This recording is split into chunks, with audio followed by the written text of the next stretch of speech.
खुलुमबाय बेयो बडोलेण्ड इंखं टेलिभिजन दिनैनि रादाबखौ फरायदों आं त्रिशरण बसुमतारी। दिनैनि गाहाय रादाबाव दङ। दिनै बेलासि 6 रिंगानिफ्राय 30 मार्चसिम आसामाव लकडाउन। कर'ना भाइरासनि सायाव नोजोर लाखिनो मन्थ्रिफोरखौ बिथोन होबाय। कर'ना भाइरासनि हेंथायै जुजिनो रायजो सोरखारा थियारि बुंदों हिमन्त बिश्व शर्माया। रायजो सभा बिसायख'थिखौ फावसायबाय।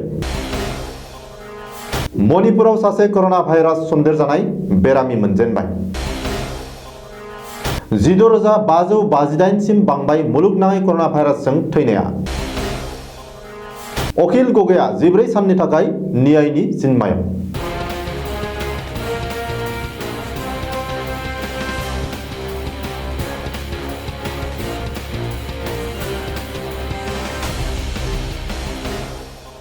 दानिया आबुं रादाब।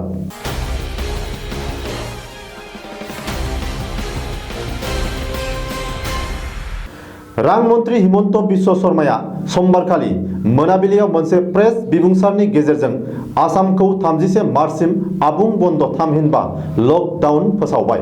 फोसावनाय बादियै मंगलबारनि मोनाबिलि 6 रिंगानिफ्राय फैगौ 30 मार्चनि हरनि 12 रिंगासिम आसामनि माखासे बिफाना आबुं बन्द थागोन।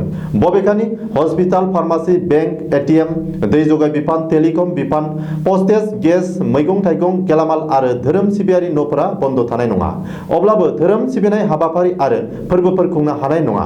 लकडाउन फोसावनाय खान्थि बादियै सोरबाफोर बेरेखा मावोब्ला बेनि सायाव आयेन बादियै साजा होनाय जागोन आरो जोबथेसालियाव दोननाय जागोन होननानैबो मन्थ्रि हिमन्त बिश्व शर्माया सांग्रांथि होखादों।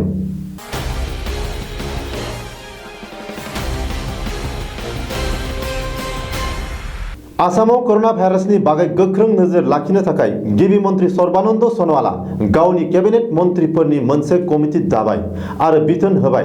बिथोन मोननाय कमिटिनि मन्थ्रिफोरा जिल्ला खुंथायजों अरायसम फोनांजाबनानै रायजोफोरनो मदद आरो बोसोन होनांगोन। समबारखालि गासैबो जिल्लानि डिसि आरो एसपि मोनजों भिडिअ कनफारेन्सआव सावरायनायनि उनाव गिबि मन्थ्रिया कमिटि दानायखौ फोसावनानै होयो।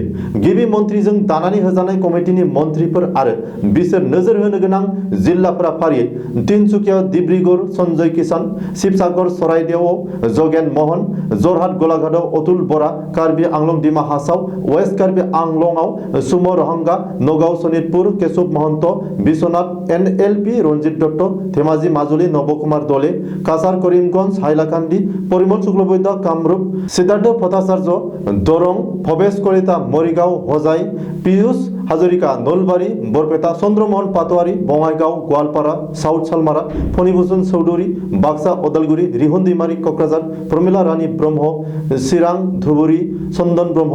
मख'नो गोनांदि कमिटिनि मन्थ्रिफोरा मख'जानाय जिल्लाफोराव अरायसम कर'ना भाइरासनि सायाव गोख्रों नोजोर लाखिनांगोन आरो जिल्लानि डिसि एसपिजों मोजां सोमोन्दो लाखिना रायजोफोरखौ मदद खालामनांगोन आरो थार सुबुरुन होनांगोन।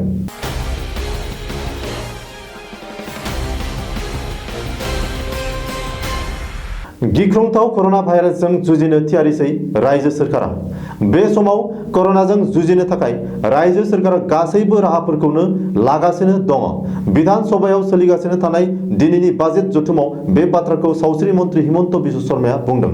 हिमन्तआ बुंबावनाय बादिब्ला Singimari model hospital, Sonapur civil hospital आरो महेन्द्र महन चौधुरी हस्पिटालाव गाहायै कर'ना भाइरासजों नाख्रेबजानाय बेरामिफोरखौ ट्रिटमेन्ट खालामनो थाखाय सोरखारा थि खालामदों।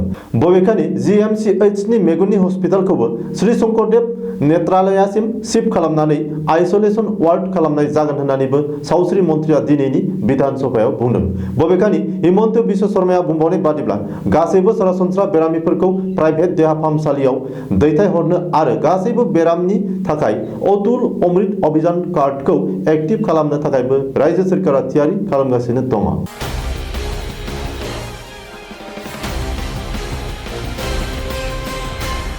फैगौ 26 मार्च खालि जानो गोनां रायजो सभा बिसायख'थिखौ फावसायबाय।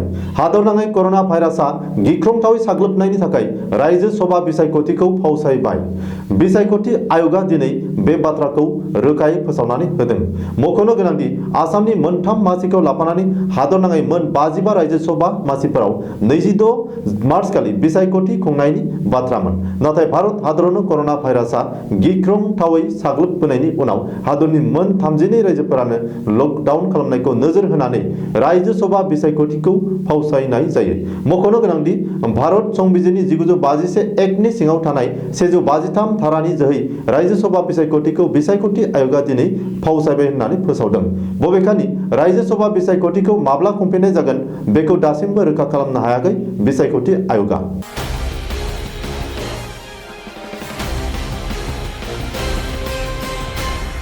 सा-सानजा भारतनि मणिपुराव करोना भाइरास सन्देरजानाय गिबि सुबुं मोनजेनबाय।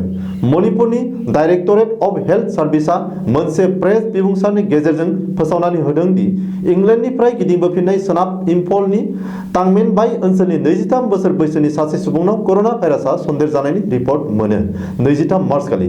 बबेखानि बेरामिखौ JNIMS नि आइसोलेसन वार्डआव दोननानै फाहामथाय होनाय जादों। मणिपुरनि देहा बिफाना प्रेस बिबुंसारनि गेजेरजों फोसावनानै होबावदों दि बि सुबुंजों जायफोर खाथि जादोंमोन बिसोर गावसोरखौ थाबैनो आइसोलेसन खालामनानै लाखिनांगौ आरो गाव गावनो देहा आनजाद नायजानो ओंखारबोनांगौ।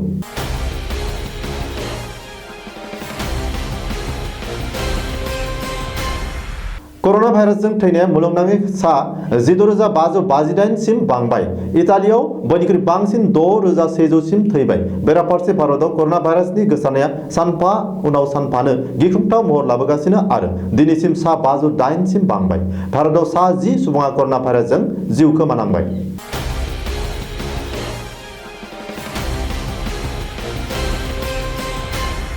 नोगोरारि सोदांनाय आयेन एबा कानि हेंथायै सोमावसारनानै हमजानाय कृषक मुक्ति संग्राम समितिनि दैदेनगिरि अखिल गगैनि सायाव मोनसे उनाव मोनसे दाय जाबसिनबाय थानाय जादों। बिजिरसालियाव जामिन मोननायनि उनावनो हमजाफिननाय अखिल गगैखौ शिबसागर बिजिरसालिया आरोबाव 14 साननि थाखाय न्यायनि जिम्मायाव दैथायहरबाय। समबारखालि शिबसागर बिजिरसालिया बिथोन होनाय बादियै अखिल गगैआ बे साननैसोआव शिबसागर जोबथेसालियाव थानांगोन। बेनि सिगां अखिल गगैखौ सानब्रैनि थाखाय पुलिसनि जिम्मायाव हरनाय जादोंमोन। बबेखानि सोलो बाहायनानै गावखौ गले गले एरेस्ट खालामदों होननानै अखिल गगैआ बिजिरसालिनि लांगोनायाव बुंनायजों लोगोसेनो सोमावसारनायखौ लांबाय थानो थाखायबो अखिल गगैआ राइजोफोरखौ खावलायदों।